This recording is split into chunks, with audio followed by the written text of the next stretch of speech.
Hey everybody, this is Dr. Jesse Jackson III, best-selling author and facilitator of the Don't Kick 'Em Out book and training series, and we're talking about how do you deal with difficult students. This is a kid that is oppositionally defiant, going against everything you're doing, always pressing up against your rules, always seeming to create a distraction or a disruption, always seeming to be at variance with the things that you need to have done in your classroom or in your school.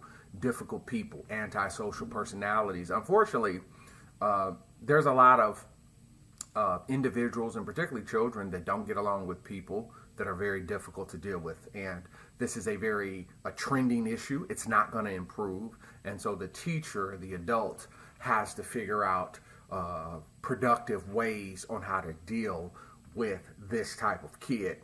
We found that there are five foundational foundational approaches to dealing with difficult students, and it won't change. And I need you to always remember that behavior is not like teaching and learning. Teaching and learning, you can do multiple ways. You can do it, you can learn many ways. You can teach kids many ways. But with behavior and discipline, it is a very direct approach. And you have to understand, behavior and discipline are a system. It's not something you can make up and freestyle as you go along. This is why so many people lose at it, because we got everybody doing it their own way and doing it their version of it. Well, this kid is different. Yes, people are different. Personalities are different. But discipline and infrastructure is not. What I need you to do, see, here's the deal. That's a phenomenal point. Kids are different. Everyone is different. Personalities are different. But what I need you to do for each student is not. See, that's the key. So if I need kids to do what I need them to do, I don't need to freestyle or make up my rules as I go along. Here are the 5 things that'll help us in this area, key things. If they get done, it'll be much easier to deal with a difficult kid. So the first one is having a team approach. Now, unfortunately, what happens is every school has that kid that's a frequent flyer, that's on the radar.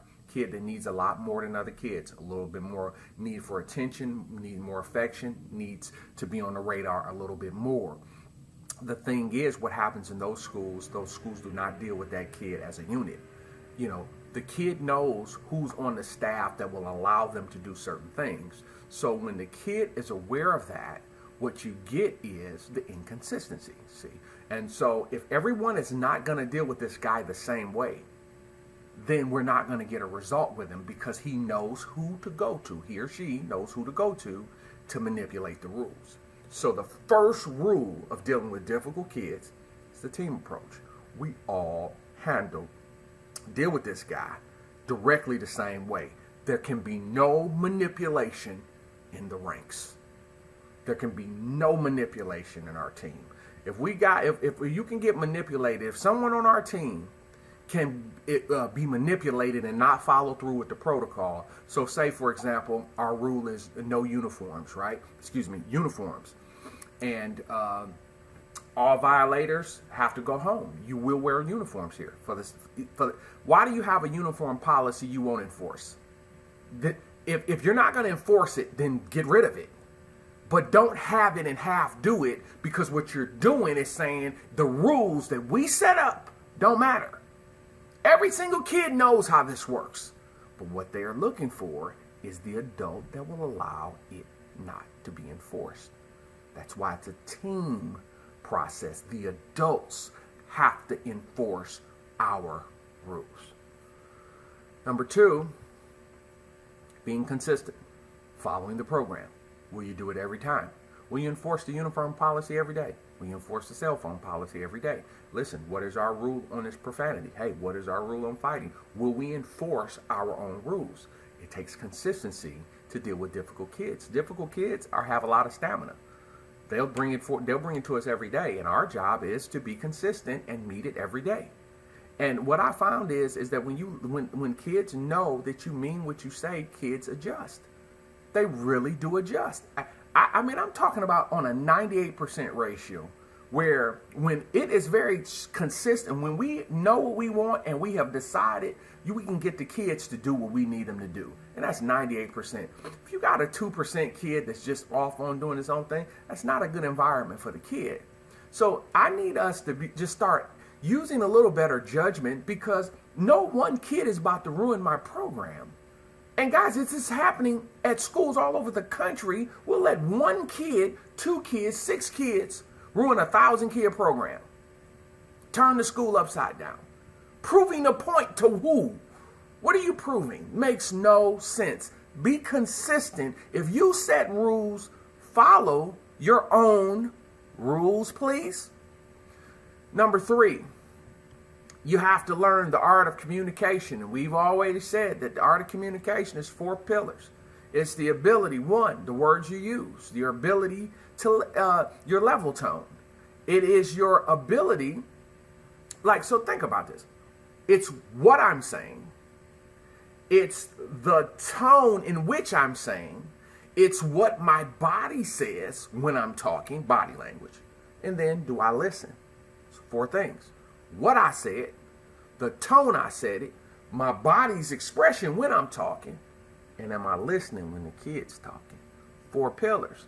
Being able to listen. I've been able to find, we proved it, we can eliminate half of the referrals in our country. Half of the referrals at your building right now can be eliminated by listening.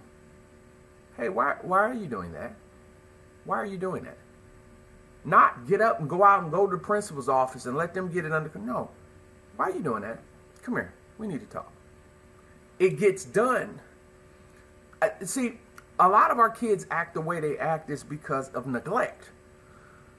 If a neglected human being, when they get in an environment where there's a lot of stimulus and eyes and attention where I can be acknowledged, they take advantage of it for the good or the bad.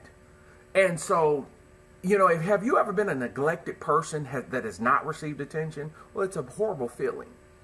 And so imagine being a child where you can get an opportunity to get some shine, temporary, but just get some affection. Notice, it's what we call, it's abuse culture. And when people are neglected and abused, these are common things that happen. So not being heard is one of the diseases of our culture. And so we poverty culture. So you want to make sure that you can actually solve a lot of your problems, and a lot of referrals can be solved by you talking to the kid and listening to what the kid is saying. You can solve a lot of your own problems. That I know for sure, particularly with difficult kids, because the only thing they're going to do when they go down to the assistant principal's office or the principal's office is talk. Principal's going to say, what's going on? And before you know it, they got an audience, they listening, and they getting feedback. And now notice, their relationship gets better, principal and the kid, but then he goes back to the class where there's no rapport, there's no talking. And what do we got? Nothing. That's what we're talking about. Number 4, mandatory confrontation. So if you're going to work with a difficult person, you're going to have to confront them. You have to confront. Confrontation is an act of love. If you care about the relationship, you have to confront people, period. Confrontation is not negative. Conflict is negative. Confrontation is mandatory if we're in a relationship. If you're in my classroom, I have to stop you. Listen, hey, you can't do that in here. Hey, you can't talk to me like that. That's confrontation. It's standing up for yourself. And that's something that has to be done. A lot of folks are not comfortable with that and weren't taught how to do it as a child. So now these bad patterns that they've had all their life have followed them into this situation, and you got this aggressive kid, and you're kind of afraid to stand up for yourself until the kid goes too far, and now you're angry. Now you're yelling, now you're hollering, and now you're lost. That's not how that works. Mandatory confrontation. You've got to confront that negative, difficult person. It has to be confronted. You have to do it. The principal's job is not to do it. It's your job to do it, teacher. You've got to say, hey, listen. Hey, here are the rules of my class. Hey, what are you doing? Hey, listen, why do you keep interrupting me when I'm talking? That's not how we do things. You have to raise your hand to be acknowledged in here. Confrontation. Stopping them. It has to happen. Then number 5, confidence. Keeping your confidence intact, because one of the things that some of the analness of a lot of children who are very, negative in their disposition, they can see when they broke your confidence down, and they actually sometimes become predatory and go at it harder, trying to hurt your feelings. There's a lot of teachers I've met in my career that cry a lot every day. The kids hurt their feelings, and I think you should be aware of how you feel prior to going into teaching. And sometimes we're not aware of how we feel. So I like to bring things to folks' attention so we can always work on ourselves.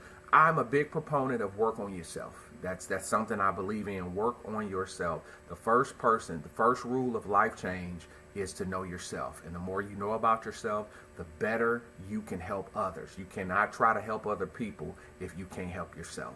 And that's so when dealing with difficult people, it's a group effort. You have to be consistent. You have to learn the art of communication, what you're saying, your level tone, what is your body saying when you're talking, and are you a good listener?